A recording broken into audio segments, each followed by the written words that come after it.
सरसब्ज गांव में एक कौवा और एक चिड़िया पड़ोसी थे। चिड़िया मेहनती और समझदार थी, जो अपने बच्चों के लिए हमेशा खाने का इंतजाम करती थी। दूसरी तरफ कौवा सुस्त और बेफिक्र था, जिसके बच्चे अक्सर भूखे रहते थे।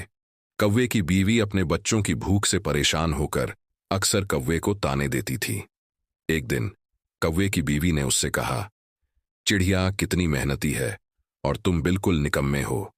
तुम्हें उसके साथ मिलकर काम करना चाहिए, ताकि हमारे बच्चों के लिए भी खाने का बंदोबस्त हो सके। कौवा शर्मिंदा हुआ और चिड़िया के पास गया। कौवा चिड़िया से बोला, चिड़िया बहन, क्यों ना हम दोनों एक साथ खेती बाड़ी करें? हम दोनों मेहनत करेंगे और अपने बच्चों के लिए अच्छा खाना पैदा करेंगे। चिड़िया ने उसकी बात मान ली और दोनों ने एक खेत तैयार किया। चिड़िया ने अपनी पूरी मेहनत से खेत में काम शुरू किया। वह बीज बोती, पानी लगाती और खेत की देखभाल करती।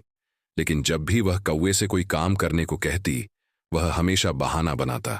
कभी कहता, तुम जाओ, मैं आ रहा हूं, और कभी कहता, मुझे अभी आराम करना है।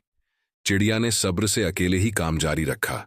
जब फसल पककर तैयार हो गई तो चिड़िया ने कौवे से कहा, चलो, अब फसल काटने का वक्त आ गया है। लेकिन कौवा फिर बहाना बनाकर कहने लगा, तुम फसल काटो, मैं बाद में आऊंगा। चिड़िया ने अकेले ही सारी फसल काटी और अपने बच्चों के लिए सुरक्षित कर ली। कुछ दिन बाद जब कौवा फसल लेने आया तो चिड़िया ने उसे सख्ती से मना कर दिया और कहा, यह तुम्हारे लिए नहीं है, यह मेरी मेहनत का फल है और तुमने इसमें कोई हिस्सा नहीं डाला। कौवा शर्मिंदा हुआ और खाली हाथ वापस चला गया। उसके बच्चे भूखे ही रहे, जबकि चिड़िया के बच्चे खुशहाल थे।